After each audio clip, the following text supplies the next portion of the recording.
ভারতীয় উপমহাদেশ বিভক্ত হওয়ার সময় ভারতে প্রায় ৫৮৪টি দেশীয় রাজ্য ছিল।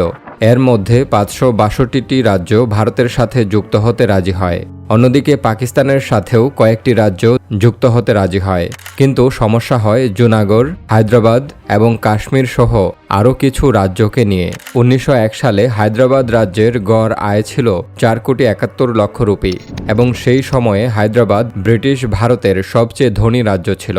১৯২৩ সালে টাইমস পত্রিকার হিসাব অনুযায়ী হায়দ্রাবাদের নিজাম মীর উসমান আলী খান ছিলেন বিশ্বের সবচেয়ে ধনী ব্যক্তি। বিশ্বের পঞ্চম দামি হিরে তিনি তার লাইব্রেরিতে পেপার ওয়েট হিসেবে ব্যবহার করতেন।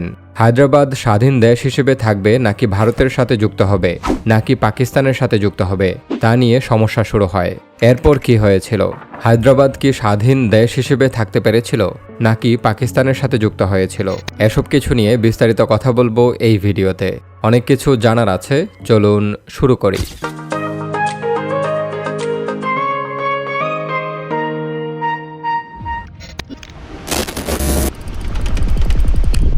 কুতুব শাহী রাজবংশের পঞ্চম সুলতান মোহাম্মদ কুলি কুতুব শাহ ১৫৯১ সালে হায়দ্রাবাদ নগরী স্থাপন করেন। মুঘল সালতানাতের অধীনেই দাক্ষিণাত্যের গভর্নর হিসেবে কুতুব শাহী রাজবংশের সুলতানরা শাসন করতেন। এই কুতুব শাহী রাজবংশেরই সুলতান মীর কামার উদ্দিন খান ১৭২৪ সালে মুঘলদের কাছ থেকে নিজাম উল মুলক আসফ জাহ প্রথম উপাধি পান এবং এরপর থেকেই হায়দ্রাবাদে নিজামের শাসন শুরু হয় এবং কুতুব শাহী রাজবংশ আসফ জাহ রাজবংশ নামেও পরিচিত হয়। মারাঠা প্রভুত্বের হাত থেকে রক্ষা পেতে হায়দ্রাবাদের নিজাম আলী খান আসফ জাহ ব্রিটিশদের সাথে একটি চুক্তি করেন ১৭৯৮ সালে, যা হায়দ্রাবাদকে ব্রিটিশ সুরক্ষা দেয়। ফলস্বরূপ ব্রিটিশরা ২৩টি তোপধ্বনি দিয়ে নিজামকে সালাম জানাত। হায়দ্রাবাদ ব্রিটিশ ভারতের অন্তর্গত প্রথম দেশীয় রাজ্য হিসেবে প্রতিষ্ঠা পায়। ১৮৬৭ সালে শাসনকার্যের সুবিধার জন্য বিচার, চিকিৎসা, শিক্ষা, পৌর এবং পুলিশ নামে আলাদা আলাদা বিভাগ তৈরি করা হয়। রেলপথের সূচনার পর থেকেই হায়দ্রাবাদে শিল্পের সূচনা হয়। ষষ্ঠ ও সপ্তম নিজামদের আমলে হায়দ্রাবাদের নজরকাড়া উত্থান ঘটে।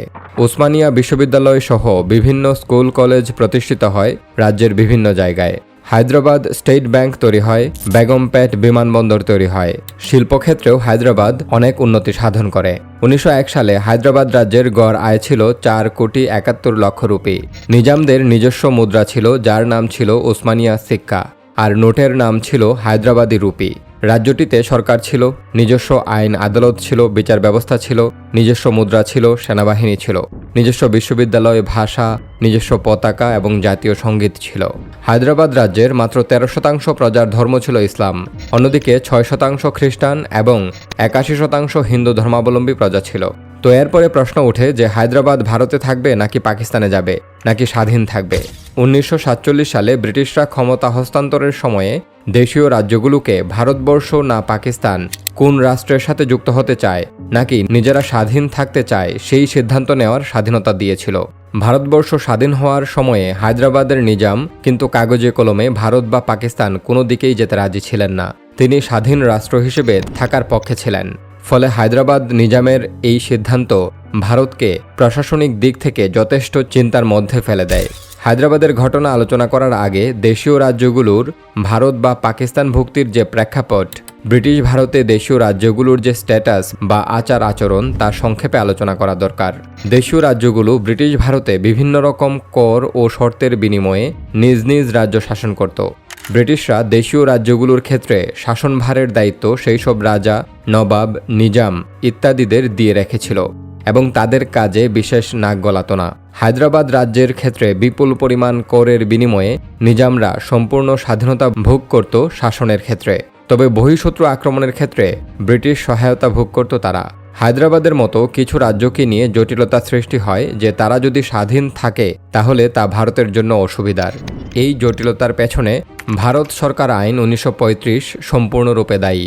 এই আইনে ব্রিটিশ সরকার ব্রিটিশ ভারত ও দেশীয় রাজ্যসমূহকে একটি যুক্তরাষ্ট্রীয় পরিকাঠামোর মধ্যে আনতে চেয়েছিল, কিন্তু বাস্তবে তা সম্ভব হয়নি। সেই কারণেই সমস্ত দেশীয় রাজ্যগুলোকে ভারত ভুক্তির ক্ষেত্রে বিশেষ বিশেষ পদক্ষেপ নিতে হয়েছিল তৎকালীন ভারতের সরকারকে। ভারত সরকারের তৎকালীন স্বরাষ্ট্রমন্ত্রী সর্দার বল্লভভাই প্যাটেল এবং স্বরাষ্ট্র সচিব ভিপি মেনন বিভিন্ন দেশীয় রাজ্যের জন্য বিভিন্ন ধরনের চুক্তি তৈরি করে কূটনৈতিক চেষ্টা চালাতে থাকেন। দুটি প্রধান নথি তৈরি করা হয় তখন। প্রথমটি হলো স্ট্যান্ড স্টিল ডকুমেন্ট, যা ব্রিটিশদের সাথে যেরকম চুক্তি ছিল সেরকম চুক্তি ও প্রশাসনিক কার্যক্রম অব্যাহত রাখা নিশ্চিত করবে। দ্বিতীয়টি হলো ইনস্ট্রুমেন্ট অফ অ্যাক্সেশন, যার মাধ্যমে দেশীয় রাজ্যের শাসকেরা তাদের সাম্রাজ্য ভারতের সাথে একীভূত হওয়া মেনে নেবেন। শর্ত ও বিষয়সমূহ রাজ্য ভিত্তিতে পরিবর্তিত হবে। ইনস্ট্রুমেন্ট অফ অ্যাক্সেশন বা রাজ্য একীভূতকরণের চুক্তিতে বেশিরভাগ দেশীয় রাজ্য খুব অল্প সময়ের মধ্যেই সই করে দিলেও মূল সমস্যা তৈরি হয় জুনাগড়, যোধপুর, হায়দ্রাবাদ এবং কাশ্মীরকে নিয়ে। হায়দ্রাবাদের নিজাম ভারতের সাথে সীমিত চুক্তিতে রাজি ছিলেন, যা ইনস্ট্রুমেন্ট অফ অ্যাক্সেশন এর থেকে কিছুটা অধিক রক্ষাকবচ দেবে হায়দ্রাবাদকে। যেমন ভারত ও পাকিস্তানের মধ্যে সংঘর্ষ হলে হায়দ্রাবাদ নিরপেক্ষ থাকতে পারবে, এরকম ব্যবস্থা করার জন্য বলে হায়দ্রাবাদ। কিন্তু ভারত সেই প্রস্তাব প্রত্যাখ্যান করে। ভারত বলে যে হায়দ্রাবাদের সাথে যদি এ জাতীয় চুক্তি সম্পাদিত হয় তাহলে অন্যান্য দেশীয় রাজ্যগুলোও এ ধরনের চুক্তি করতে চাইবে। তো এ ধরনের চুক্তিতে ভারত রাজি না হওয়ায় পরে ভারত এবং হায়দ্রাবাদের মধ্যে সাময়িকভাবে স্ট্যান্ড স্টিল এগ্রিমেন্ট বা স্থিতাবস্থা চুক্তি স্বাক্ষরিত হয়। অর্থাৎ ব্রিটিশদের অধীনে হায়দ্রাবাদ যেভাবে ছিল ভারতের অধীনেও সেভাবে থাকবে, এরকম চুক্তি হয়। অর্থাৎ হায়দ্রাবাদ স্বাধীন দেশ হিসেবে প্রতিষ্ঠিত হওয়ার চেষ্টা করবে না। 1947 সালের ডিসেম্বর মাসে ভারত হায়দ্রাবাদের বিরুদ্ধে বারংবার স্থিতাবস্থা চুক্তি লঙ্ঘনের অভিযোগ আনে। অপরদিকে হায়দ্রাবাদ ভারতের বিরুদ্ধে অর্থনৈতিক অবরোধের অভিযোগ আনে। অন্যদিকে কাগজে কলমে স্বাধীন রাষ্ট্রের পক্ষে থাকলেও নিজাম মীর ওসমান আলী খান ভারতের স্বাধীনতার কয়েক মাসের মধ্যেই 10 লক্ষ পাউন্ড এবং একটি গিনি অর্থাৎ স্বর্ণমুদ্রা লন্ডনে পাকিস্তানের হাই কমিশনে পাঠিয়ে দেন। লন্ডনে পাকিস্তানের তৎকালীন রাষ্ট্রদূত হাবিব ইব্রাহিম সেই অর্থ লন্ডনের ব্যাংকেই জমা রাখেন সপ্তম নিজাম এবং ভবিষ্যতের নিজাম খেতাবদারীদের নামাঙ্কিত একটি ট্রাস্টের অ্যাকাউন্টে, যা নিয়ে বর্তমানেও মামলা চলছে। 2020 সালের হিসাব অনুযায়ী ব্যাংকে গচ্ছিত সেই টাকাই সুদে আসলে বেড়ে হয়েছে ভারতীয় মুদ্রায় প্রায় 350 কোটি রুপি। এখানে মূল প্রশ্ন হলো নিজাম কেন পাকিস্তানকে এত বিপুল পরিমাণে টাকা পাঠাতে গেলেন যখন তিনি স্বাধীন রাষ্ট্র হিসেবে থাকতে চেয়েছিলেন? নাকি সেই বিপুল অর্থের বিনিময়ে তিনি পাকিস্তানের সাহায্য চেয়েছিলেন যাতে ভারতের অন্তর্ভুক্ত হতে না হয়? এসব ক্ষেত্রে আমরা দুটি পক্ষ দেখতে পাই। মুসলিম পক্ষ যারা নিজামের সমর্থক তারা এক ধরনের বক্তব্য দেন, অন্যদিকে অন্য পক্ষে রয়েছেন হিন্দু জনগোষ্ঠী যারা ভারতের সমর্থক, তারা অন্য ধরনের বক্তব্য দিয়ে থাকেন। মুসলিমরা অর্থাৎ নিজামের সমর্থকদের দাবি হল রামানন্দ তীর্থ নামক কংগ্রেস নেতা ধর্মকে অবলম্বন করে হায়দ্রাবাদের আইন অমান্য আন্দোলন শুরু করেন। হায়দ্রাবাদ সরকার ধরপাকড় শুরু করলে তিনি ভারতে পালিয়ে গিয়ে সেখানে বসে অ্যাকশন কমিটি তৈরি করেন।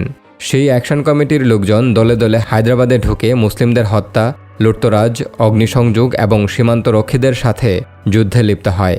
পরিস্থিতি এমনই খারাপ হয় যে বিদ্রোহীদের পুলিশ দিয়ে ঠেকানো সম্ভব হচ্ছিল না, কারণ তাদের হাতে ছিল ভারী যুদ্ধাস্ত্র যা ভারত থেকে সরবরাহ করা হচ্ছিল। এরকম পরিস্থিতিতে মুসলিম সংগঠনগুলো আত্মরক্ষামূলক ট্রেনিং দিয়ে প্রতিরোধ বাহিনী গড়ে তুলল, যাদের নাম রাখা হলো রেজাকার বা রাজাকার অর্থাৎ স্বেচ্ছাসেবক। কিন্তু ভিন্ন বক্তব্য দিয়ে থাকেন ভারতের নাগরিক বা ভারতের সমর্থকেরা।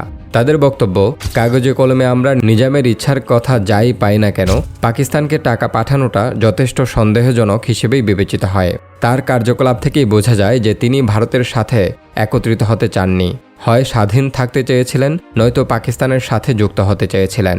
কিন্তু স্বাধীন হায়দ্রাবাদের আচরণও ভালো ছিল না, কারণ 1938 এবং তার পরবর্তী সময়ে নিজামের যে ভূমিকা দেখা যায় তাতে এটা স্পষ্ট যে তিনি কোনোভাবেই তার রাজত্বের সংখ্যাগরিষ্ঠ হিন্দু প্রজাদের পক্ষে কাজ করেননি। সাম্প্রদায়িক দাঙ্গা, রাজাকার নামক উগ্র সাম্প্রদায়িক বাহিনী গঠন করে হিন্দু প্রজাদের উপর অত্যাচার চালানো, ভারত আক্রমণের হুমকি দেওয়া, পাকিস্তান থেকে অস্ত্রশস্ত্র আনা, লন্ডনে পাকিস্তানের হাই কমিশনের টাকা পাঠানো প্রমাণ করে যে নিজাম ছিলেন পাকিস্তানপন্থী এবং হিন্দু বিদ্বেষী। ফলে হায়দ্রাবাদে অভিযান চালানো ছাড়া ভারতের আর কোনো উপায় ছিল না। আর দুই পক্ষের এই অভিযোগ এবং পাল্টা অভিযোগের প্রেক্ষিতেই হায়দ্রাবাদে সেনা অভিযানের ক্ষেত্র প্রস্তুত হয়। জিএসও সাউদার্ন কমান্ডের উপর হায়দ্রাবাদ আক্রমণের প্ল্যান তৈরির ভার দেয় ভারত।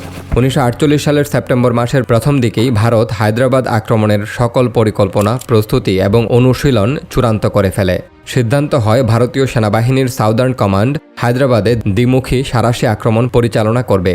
পরিকল্পিত অভিযান পরিচালনার দায়িত্ব অর্পিত হয় ডিভিশন কমান্ডার হিসেবে জয়ন্তনাথ চৌধুরী এবং আর্মড ব্রিগেড কমান্ডার হিসেবে ব্রিগেডিয়ার এস.ডি. বর্মনের উপর।